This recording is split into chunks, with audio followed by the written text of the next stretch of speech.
जी, हम लोग पढ़ रहे थे क्लास फिलिसिनी। फिलिसिनी के अंदर हमने कहा फर्न्स आती हैं। तो फर्न में रिप्रेजेंटेटिव मेंबर है उसका एडियंटम। एडियंटम हमारे यहाँ पे कॉमनली पाया जाता है। लाहौर में भी आपको नहर के आसपास कहीं ना कहीं मिल जाएगा। पहाड़ी इलाकों पे भी मिल जाता है काफी कॉमनली। तो कॉमन नेम है इसका मेडन हेयर फर्न।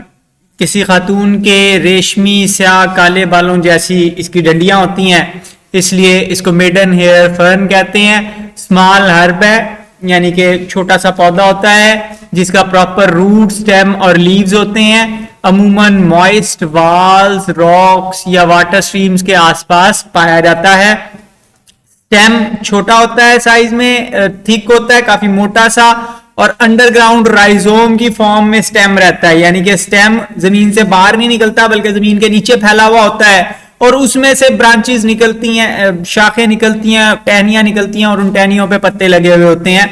तो राइजोम सीधा सीधा नीचे लेटा हुआ है और उसमें से पत्तियों वाली डंडियां बाहर निकल रही हैं। अनब्रांच्ड होता है राइजोम, हॉरिजॉन्टली ग्रो करता है जमीन के साथ साथ, और इसके ऊपर ब्राउन कलर के स्केल्स लगे हुए होते हैं, छिलके होते हैं जिनको रमेंटा कहते हैं। और इसके अलावा उस स्टेम के ऊपर परसिस्टेंट लीफ बेसिस भी मौजूद होती हैं। परसिस्टेंट लीफ बेसिस का मतलब है कि पत्ते जब गिर जाते हैं, टूट जाते हैं, तो जहां पे वो पत्ता जुड़ा हुआ था उसकी डंडी का थोड़ा सा टुकड़ा पीछे रह जाता है, तो वो कांटे की तरह का स्ट्रक्चर बन जाता है स्टेम के ऊपर, तो वो प्रोटेक्शन का काम करता है।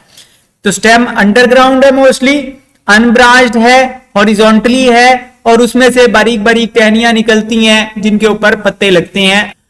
रूट्स फाइब्रस होती हैं, यानी कि फाइब्रस रूट्स आपने देखी हैं किसमें, बाज पौधे होते हैं जिनके अंदर आपने देखा होगा कि टैप रूट होती है। टैप रूट का मतलब है कि एक बड़ी सी जड़ होती है और उस जड़ की छोटी छोटी सी ब्रांचेस होती हैं। मिसाल के तौर पे आपने देखी हुई है मूली, तो मूली एक बड़ी सी जड़ है और उसके अंदर दरमियान छोटे छोटे से वो हेयर से निकले हुए होते हैं, तो वो टैप रूट कहलाती है।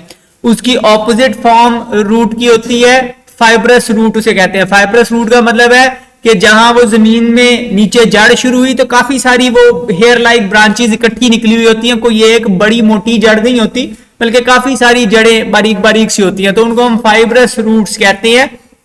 एडवेंटिशियस हैं, आगे की तरफ बढ़ती हैं, राइजोम के नीचे की तरफ से ग्रो करती हैं और फिर वो जमीन से पानी वगैरह अब्जॉर्ब करने का काम करती हैं। इसके पत्तों को फ्रॉन्ड कहते हैं, फ्रॉन्ड या फिडल हेड भी इसको हम कहते हैं। फिडल हेड कहते हैं एक्चुअली, वो आपने देखा हुआ है वायलिन, तो वायलिन की वो जो शाख होती है जिससे बजाते हैं, तो वो फिडल हेड वो भी कहलाता है, फिडल कहलाता है वो भी। तो वो फिडल हेड मतलब जिस तरह वायलिन होता है ना, वो मतलब उसकी डंडी होती है, आगे से वो गोल हुई होती है, तो उसी तरह ये भी पत्ता है लंबा सा, आगे से गोल हुआ है, तो इस वजह से इसको भी फिडल हेड कहते हैं। इनको हम कहते हैं ये पिन्नेटली कंपाउंड लीफ है।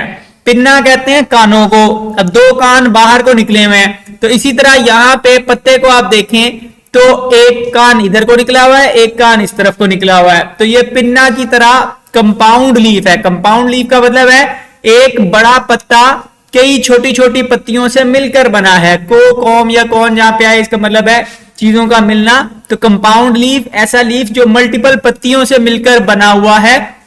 रोज ऑफ लीफलेट्स हैं दोनों तरफ, और ये पत्ता भी सर्सिनेट वर्नेशन शो करता है। अब यहाँ पे जो पत्ता दिखाया हुआ है ये एक्चुअली उसका नहीं है, एडियंटम का नहीं है, लेकिन उसके हिस्से एक्सप्लेन करने के लिए यहाँ पे दिखाया हुआ है। तो ये एक कंपाउंड लीफ है जो बड़ी पत्तियों से बना हुआ है।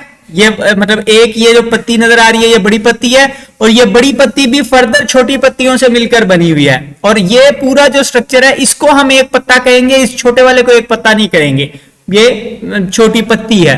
तो इनमें भी सर्सिनेट वर्नेशन होती है, यानी कि शुरू में ये पत्ते कॉइल्ड होते हैं, फिर अनरोल होते जाते हैं, जो ग्रो करते जाते हैं। स्टाइप और रैचिस, अब ये जो डंडी है जिसके ऊपर पत्ता लगा हुआ है, इसके दो हिस्से हैं। एक वो हिस्सा है जिसके ऊपर पत्तियां लगी हुई हैं, और एक वो हिस्सा है जो पत्तियों से पहले कुछ हिस्सा खाली है, ठीक है। तो खाली वाली डंडी के हिस्से को स्टाइप कहते हैं, और जहां पर पत्तियां लग रही हैं उस हिस्से को रैचिस कहते हैं। तो स्टाइप और रैचिस दोनों ही ब्लैक स्मूथ शाइनी होते हैं, स्याह लंबे काले जैसे बालों की तरह, और इस वजह से पौधे का नाम भी मेडन हेयर फर्न कहलाता है, बालों की तरह वाला। अब पिन्ना और पिन्यूल्स के अंदर डाइकोटमस विनेशन होती है। पिन्ना का मतलब है बड़े पत्ते, जो एक बड़ा लीफलेट था और उस पत्ते के अंदर भी छोटी पत्तियां थी, तो उनको पिन्यूल कहते हैं। पिन्ना बड़े पत्ते को कहेंगे, पिन्यूल छोटी पत्ती को कहेंगे। तो इनके अंदर डाइकोटमस विनेशन होती है। यहां पे पत्तों के ऊपर आप देखें तो आपको ब्रांचेस नजर आ रही हैं, ये वेन्स नजर आ रही हैं। इन्हीं वेन्स का आप एक्सरे कर लें तो ये नजर आ रही है कि डंडी, हर डंडी आगे से दो दो ब्रांचेस के अंदर बट रही है। तो इसमें हम कहेंगे कि डाइकोटमस विनेशन है। स्पोरेंजिया लगते हैं इसके ऊपर भी, जिस तरह पिछले सारे प्लांट्स के अंदर लगते थे। और स्पोरेंजिया के गुच्छे को हम सोराई कहते हैं। सोरस की जमा सोराई। स्पोरेंजिया का एक गुच्छा है जो लीफ के नीचे की तरफ लगता है। पहले स्पोरेंजिया स्टेम के ऊपर लगते थे, या ऊपर एक स्ट्रोबिलस सिट्टा बनता था स्टेम की टिप के ऊपर और उसमें लगते थे।